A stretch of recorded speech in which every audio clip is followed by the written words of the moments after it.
पौष मास का 5वां अध्याय। तब राजा दिलीप कहने लगे कि महाराज, यह पर्वत कितना ऊंचा और कितना लंबा चौड़ा है। तब वशिष्ठ जी कहने लगे कि 36 योजन, 1 योजन 4 कोस का होता है। ऊंचा ऊपर चोटी में 10 योजन चौड़ा और नीचे 16 योजन चौड़ा है, जो हरिचंदन, आम, मदार, देवदार और अर्जुन के वृक्षों से सुशोभित है।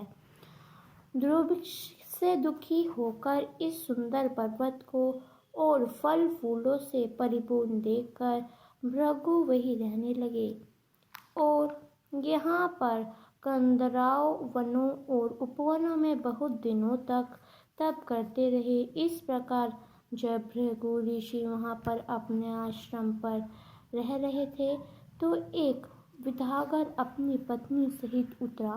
वह अत्यंत दुखी थे। उन्होंने भृगु ऋषि को प्रणाम किया और ऋषि ने बड़े मीठे स्वर में उनसे कहा कि हे विदार, तुम बड़े दुखी दिखाई देते हो, इसका क्या कारण है।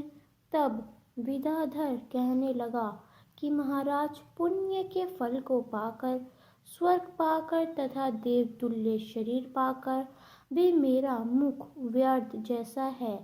यही कारण मेरे दुख और अशांति का है। न जाने किस पाप का फल है।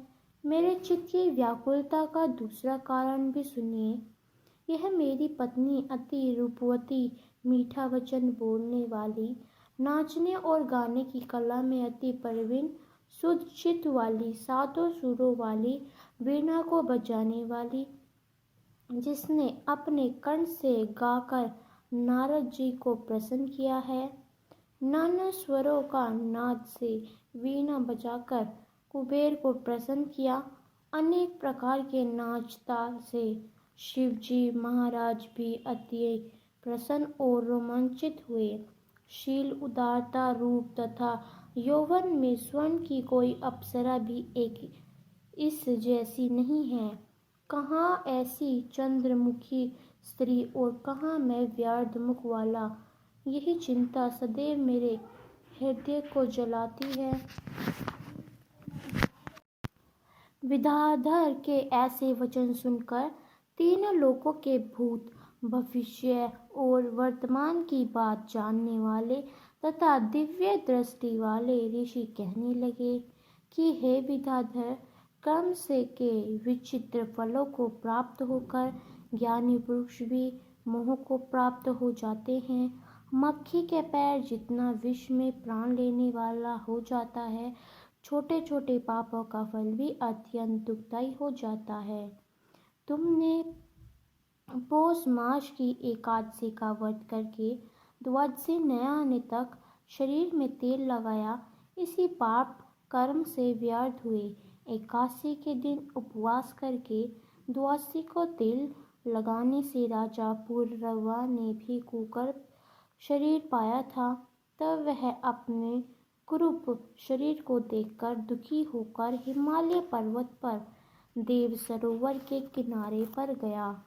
प्रीति पूर्वक शुद्ध स्नान कर कुशा के आसन पर बैठकर भगवान कमलनीत, शंख चक्र कथा पर्ण के धारण करने वाले, पीताम्बर पहिने, वनमाला धारण किए हुए विष्णु का चिंतन करते राजा पुरवा ने 3 मास तक निराहार रह भगवान का चिंतन किया। इस प्रकार 7 जन्मों में प्रसन्न होने वाले भगवान राजा के 3 महीनों के तप से ही अति प्रसन्न हो गए और पौष की शुक्ल पक्ष की एकादशी को प्रसन्न होकर भगवान ने अपने शंख के जल से राजा को पवित्र किया। भगवान ने उसके तेल लगाने की यह बात याद दिलाकर सुंदर देवताओं का सा रूप दिया, जिसको देखकर उर्वशी भी उसको चाहने लगी और राजा कृतकृत्य होकर अपनी पुरी को चला गया। भृगु ऋषि कहने लगे, हे विदाधर, इसलिए तुम क्यों दुखी हो। यदि तुम अपना यह राक्षसी रूप छोड़कर चाहते हो तो मेरा कहना मानकर जल्दी ही पापों को नष्ट करने वाली हेमकूट नदी में पोष में स्नान करो, जहाँ पर ऋषि शीघ्र देवता निवास करते हैं। अब मैं इसकी विधि बतलाता हूँ। तुम्हारे भाग्य से पौष मास आज से 5वें दिन ही आने वाला है। पौष शुक्ला एकादशी से इस व्रत को आरंभ करो। भूमि में सोना जितोंद्रिय रहकर दिन में 3 समय स्नान करके महीना भर निराहार रहो। सब भोगों को त्याग कर तीनों समय भगवान विष्णु का पूजन करो। जब तुम द्वादशी को शिवजी स्तोत्र और मंत्रों से पूजन करोगे तो तुम्हारा मुख देखकर सभी चकित हो जाएंगे और तुम अपनी पत्नी के साथ सुखपूर्वक क्रीड़ा करोगे। पौष मास के प्रसन्न प्रभाव को जानकर सदा पौष में स्नान करो। पाप और दरिद्रता से बचने के लिए मनुष्य को सदा यत्न से पौष मास का स्नान करना चाहिए। स्नान करने वाला इस लोक तथा परलोक में सदा सुख पाता है। वशिष्ठ जी कहते हैं कि हे दिलीप भृगु जी के यह वचन सुनकर यह विद्याधर अपनी स्त्री सहित उसी स्थान पर पर्वत के झरने के में पौष मास का स्नान करता रहा और उसके प्रभाव से उसका मुख देश स्वदश हो गया और वह मणिग्रीव पर्वत पर आनंद से रहने लगे।